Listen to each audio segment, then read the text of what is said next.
Hi friends, welcome back to my channel. ಇವತ್ತು ನಾನು custard fruit salad ಮಾಡ್ಕೊಳಕತ್ತೀನಿ.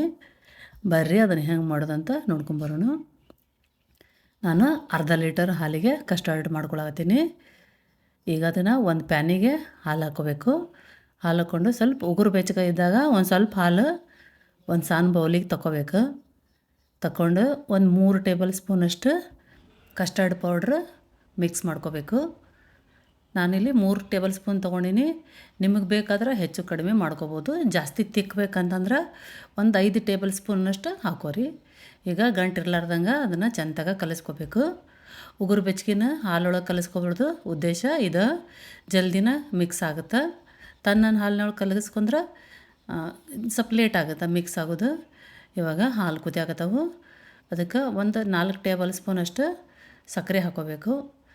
ಸಕ್ಕರೆ ನಿಮ್ಮ ಟೇಸ್ಟಿಗೆ ತಕ್ಕಂಗೆ ಹೆಚ್ಚು ಕಮ್ಮಿ ಮಾಡ್ಕೋಬೋದು. ಇದನ್ನೀಗ ಒಂದು 10% ಅಬ್ಸರ್ವ್ ಆಗೋವರೆಗೂ ಕುದಿಸ್ಕೋಬೇಕು. ಈಗ ಅದಕ್ಕೆ ನಾವೇನು ಕಸ್ಟರ್ಡ್ ಮಿಕ್ಸ್ ಮಾಡಿ ಇಟ್ಕೊಂಡಿದ್ವಲ್ಲ ಅದನ್ನು ಹಾಲು ಮಿಕ್ಸ್ ಮಾಡ್ಕೋಬೇಕು. ಮಿಕ್ಸ್ ಮಾಡ್ಕೊಂಡು ಕೈ ಬಿಡಲಾರ್ದಂಗೆ ಕಲಿಸ್ಕೋಬೇಕು. ಕೈ ಬಿಟ್ಟರೆ ಗಂಟಾಗೋ ಚಾನ್ಸಸ್ ಇರ್ತೈತಿ. ಅದಕ್ಕೆ ನೀವು ಕೈ ಆಡಿಸ್ಕೊತಾನೆ ಇರಬೇಕು. ಇದು ಜಲ್ದಿನ ತಿಕ್ಕಾಗಿಬಿಡುತ್ತೆ. ಇದನ್ನ ಒಂದು 5 ನಿಮಿಷ ಕುದಿಸ್ಕೊಂಡ್ರೆ ಸಾಕು. ಜಾಸ್ತಿ ಏನು ಕುದಿಸೋದೇನು ಬೇಕಾಗಿಲ್ಲ. ಇದನ್ನು ಒಂದು ಅರ್ಧ ತಾಸು ತಣ್ಣಗಾದ್ಮೇಲೆ ಫ್ರಿಜ್ ಒಳಗೆ ಇಡಬೇಕು. ಈಗ ನಾನು ಅದಕ್ಕೆ ಹಣ್ಣು ತೊಗೊಳತ್ತೀನಿ.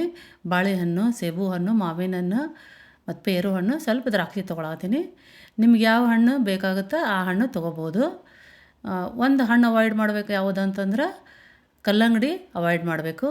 ಯಾಕಂದ್ರೆ ಕಲ್ಲಂಗಡಿ ಹಾಕಿದರೆ ಜಾಸ್ತಿ ನೀರು ಬಿಡ್ತೈತಲ್ಲ, ಅದು ಕಸ್ಟರ್ಡ್ ಟೇಸ್ಟ್ ಬರೋಂಗಿಲ್ಲ. ಮತ್ತು ಇನ್ನೊಂದು ಹಣ್ಣು ಯಾವುದಂದ್ರೆ ಮೋಸಂಬಿ ಅಥವಾ ಕಿತ್ತಳೆ ಹಣ್ಣು, ಅದನ್ನು ಹಾಕ್ಕೋಬಾರ್ದು. ಯಾಕಂದ್ರೆ ಹುಳಿ ಇರುತ್ತಲ್ಲ, ಅದು ಹಾಲು ಒಡೆಯೋ ಚಾನ್ಸಸ್ ಇರ್ತೈತಿ. ಅದಕ್ಕೆ ಅವನ್ನ ಅವಾಯ್ಡ್ ಮಾಡಿರಿ. ಬೇಕಾದ ನೀವು ಬೇರೆ ಹಣ್ಣು ಯಾವುದಾದ್ರೂ ಹಾಕ್ಕೋಬೋದು. ಇವಾಗ ನೋಡಿರಿ, ಎಲ್ಲನೂ ಹಣ್ಣುಗಳ್ನ ನಾನು ಚಿಕ್ಕ ಚಿಕ್ಕದಾಗಿ ಕಟ್ ಮಾಡ್ಕೊಂಡೀನಿ. ಈ ಥರ ಒಂದು ಸರಿ ಬೇಸಿಗೆ ಒಳಗೆ ಮಾಡ್ಕೊಂಡು ತಿಂದು ನೋಡಿರಿ. ಈ ಬೇಸಿಗೆ ಒಳಗೆ ಜಾಸ್ತಿ ತಂಪಂದ ತಿನ್ನಬೇಕು. ಯಾಕಂದ್ರೆ ಊಟ ಕಡಿಮೆ ಹೋಗ್ತೈತಿ. ಇಂಥದ್ದು ತಂಪಂದು ಏನಾರ ಮಾಡ್ಕೊಂಡು ತಿಂದು ನಿಮ್ಮ ದೇಹನ ತಂಪಿಟ್ಕೋಬೇಕು. ಈಗ ನೋಡಿರಿ, ಒಂದು ಅರ್ಧ ತಾಸು ಫ್ರಿಜ್ ಒಳಗೆ ಇಟ್ಟು ತೊಗೊಂಡ್ಬಂದೀನಿ. ಅದನ್ನು ಎಲ್ಲ ಹಣ್ಣು ಮಿಕ್ಸ್ ಮಾಡ್ಕೋಬೇಕೀಗ.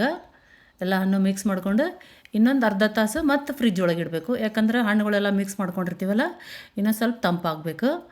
ಇವಾಗ ನೋಡಿರಿ ಎಷ್ಟು ಚಂದ ಕಾಣಾಕತೈತಿ, ಎಷ್ಟು ತಿಕ್ಕಾಗೈತಿ. ಟೇಸ್ಟೂ ಹಂಗೆ ಮಸ್ತ್ ಇರ್ತೈತಿ. ನಿಮಗೆ ಬೇಕಾತಂದ್ರೆ ಒಂದು ಸ್ವಲ್ಪ ಫ್ರೆಶ್ ಕ್ರೀಮು ಅಥವಾ ಕೆನೆ ಯೂಸ್ ಮಾಡ್ಕೋಬೋದು. ನಾನು ಅದನ್ನು ಯೂಸ್ ಮಾಡ್ಕೊಂಡಿಲ್ಲ. ನಮ್ಮ ವಿಡಿಯೋ ನಿಮಗಿಷ್ಟ ಆಗಿದ್ರೆ ಲೈಕ್, ಶೇರ್, ಸಬ್ಸ್ಕ್ರೈಬ್ ಮಾಡಿರಿ. Thanks for watching.